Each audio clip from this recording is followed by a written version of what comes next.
Namo Narayanaya. Today we're starting a series of videos on the Shiksa Patri. So this is a translation that was actually written a century ago, and I came across this text online and I thought, wow, this looks really interesting. Oh, before I start, I should say that this is one long thing, but for the sake of these videos, I have just quasi-randomly chopped it up into sections to make it palpable. I tried to chop it up where a theme was changed, and also to kind of make each video about the same size. But this should be taken as just one long thing, no chapters, no parts, no anything. Alright, here we go. I meditate in my heart on that Krishna, on whose left side is seated Radha, on whose breast reclines Sri Lakshmi, and who enjoyed sport with them in Vrindavan. I, Sahajananda Swami, afterwards called Swami Narayana, living at Vitalia, write this letter of instructions, or book of directions, to all my followers scattered throughout various countries.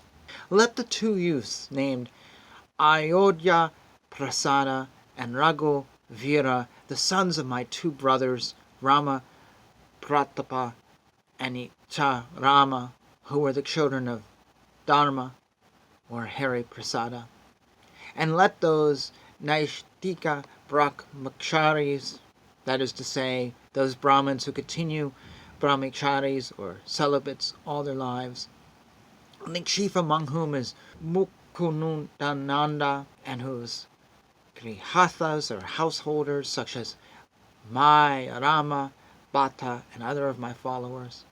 And let those women, whether wives or widows, who have become my disciples, and the whole number of holy men, sadhus, such as Muktananda and others, let these persons constantly give heed to my prayers for their perpetual continuance in their own proper duties.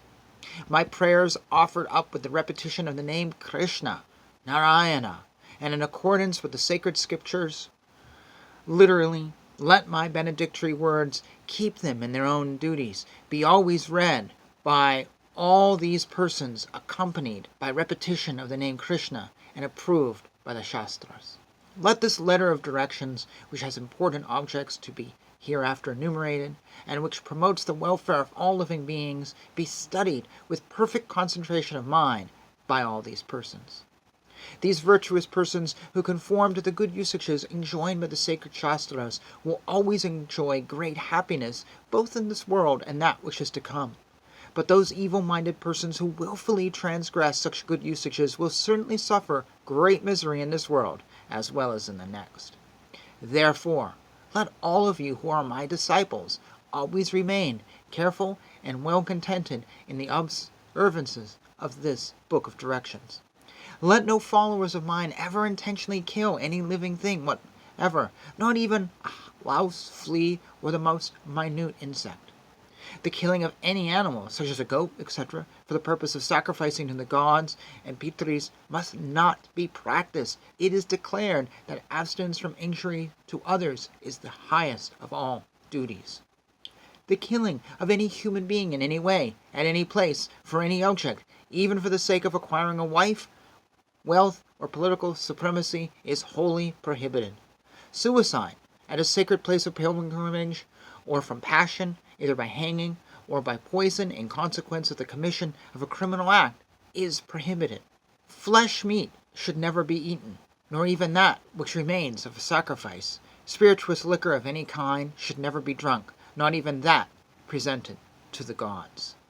I'm going to pause here.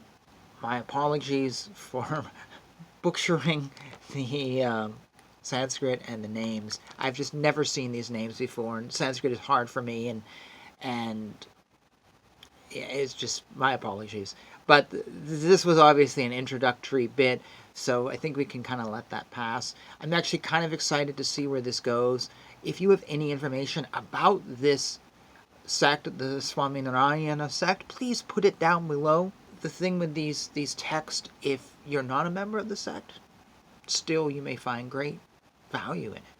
if you are a member, then well, I'm happy to be sharing scripture from you, or please key me in on things we should know about the scripture.